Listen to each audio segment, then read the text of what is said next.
Doo-doo-dee. It's Nandi! Hello friends.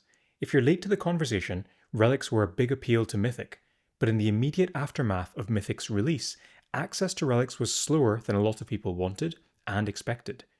Patch 1.35 has been the start of what I hope is a sustained increase to relic availability. There is still work to be done, but now some of the most powerful relics are accessible on a rotational basis in the Rogue Trader shop for this entire patch. I thought therefore the timing was right for a tier list video on the relics, ideally to help guide people's decisions on which relics to buy and how much archaeotech to save. A disclaimer before we start, this is a tier list and therefore subjective by nature. Hopefully, over the next few minutes, you'll understand my justification. Here's a snapshot overview of the tier list. By my count, there are 23 different relics in the game at the moment. Highlighted in white are the 10 unique relics, and in black are the 13 shared relics. I'll talk about all of the relics that I have placed into the greater good and good tiers, and then explain why a few others didn't make the cut. The first relic I want to discuss, and probably the strongest overall, is the Norn Crown. I've done a whole video dedicated to this relic and how it revitalizes the Neurotrope and the Psyker team. I won't labor the point. Check out that video if you want to know more, but the Norn Crown is great, and I hope that it is the next relic we get wider access to. It scales with investment, so the more you put into it, the stronger it becomes. The Burst Cannon is another easy choice. It lets Rayvas, who is already a Legendary Release Event All-Star, do even better in that wave-based mode. Rayvas's active is weaker after the changes this patch, and I hope Snowprint takes a look at balancing things out in the new year. Still, the ability to use that active ability multiple times per LRE level is so good. Even if you're only using it twice, you're still getting tons of extra value, and the extra penetration is noticeable. The breakpoint here is level 6, where the Burst Cannon recharges after 7 attacks instead of 8. I'm cautiously optimistic about the Wyrdmaker's Helm. Though it hasn't been released yet and will likely have no raid use, the Wyrdmaker's Helm has the potential to turn Baldur into a one-man army or carry for legendary release events. Healers are already amazing. Baldur is one of the best, and the ability to sustain himself and allies while doing damage, I think, possibly makes him the best healer in the game. The nice thing about the Helm is that you don't really need to invest in it to get value from the extra attack. Upgrading it just gives a bit of extra damage. The Kardiocore is the AdMech shared relic and easily best on Exeter Row. Although this relic doesn't do much in the other game modes, the mech team is built around triggering Row a lot, and therefore you get a lot of crit rolls. The Kardiocore is a straight up damage increase for the mech team, and is probably why I don't think they will ever be overtaken on the Rogel Dorn battle tank for damage. You have to be mindful that equipping your characters with this relic can change the behavior of your summons, as it causes your summons to flock to the wearer. If you put the relic on Ro before Tangita, it can cause some funky positioning. Sadly, the Galvanus, particularly if you're using it for Ro, is one of those relics you really want to invest heavily in to see the best results. The Book of Fate is another shared relic and one that has surprised me in how good it is. Being able to trigger summons again is great in basically every mode, but its value is perhaps felt most keenly in Guild Raid. You can trigger big units like Zakar, or trigger your daemons to attack again. In the right situation, this can get you more Neuroparasite stacks for your Psyker team. I would say that Book of Fate is a low to medium investment relic.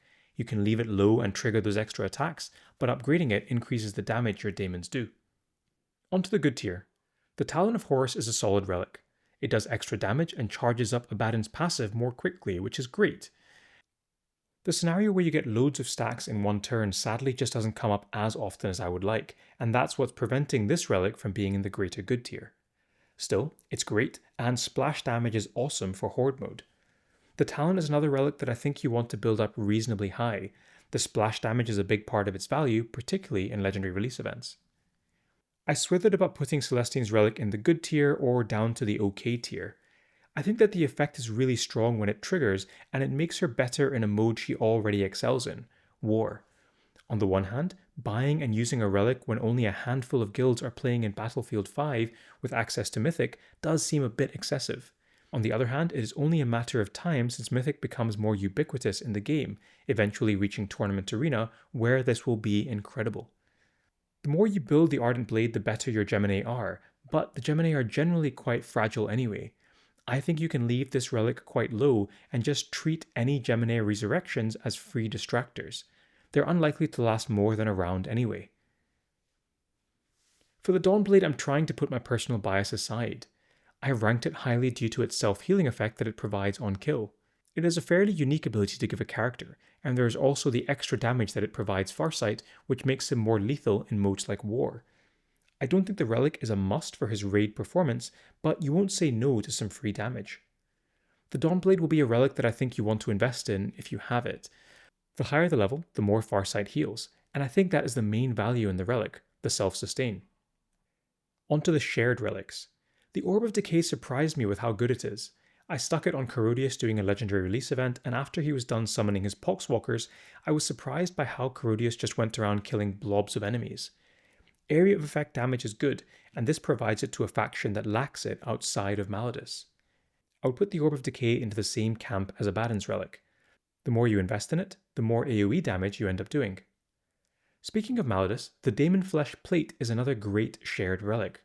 It gives the wearer bonus armor, and after a certain number of hits, lets the wearer use their active ability again. It is wearable by Chaos Terminators, and I think all of them have reasonable actives that you are happy to reuse. Of the bunch, I think that Malladus and Rask are the best wearers. I stuck mine on Malladus, who is already used often in LREs and welcomes the additional free bonuses. The Daemonflesh Plate has a breakpoint at level 6, after which 7 attacks refreshes the active ability. When completely surrounded, Rask gets to use his active every other turn, getting some pretty strong shields along the way. The Orc-Cybork Body probably flirts the border between greater good and good. Turning the orcs into mechs is really nice and probably best for Snotflogger, letting him work with Actus and trigger twice in a turn. It opens up some strong strategies and possibilities in raids, some of which I showcased in my Ruckatruck video. Outside of the raid applications, it also lets them heal within their own faction and lets Gibascraps do some self-healing. It generally provides good applications across game modes. This relic's value is in turning your orcs into mechs, so it doesn't really need much investment to be good. The last relic that I have left in the good tier is the Netherrealm Casket. It is best on Aleph Null, but reasonable on all of the Necrons. Providing that extra bit of self-heal every turn is really valuable for Horde mode.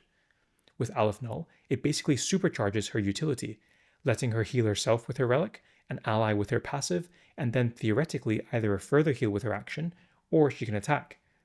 The more you put into the casket, the better the healing effect is. I would probably put this into the medium investment camp. I won't go over all of the other stuff in great depth. The other unique relics are fine, but they aren't as potent as the ones we have already gone over. Vitaris is fine, but at the end of the day it is mainly an extra bit of damage that I haven't been super impressed by. The Tyranid relic is only on this tier because it provides a 35% crit chance, otherwise it would be lower down. Anyway, I hope that was useful. Thanks as always to my Patreons and YouTube members for their support. Hope everyone has a nice festive period, and bye for now.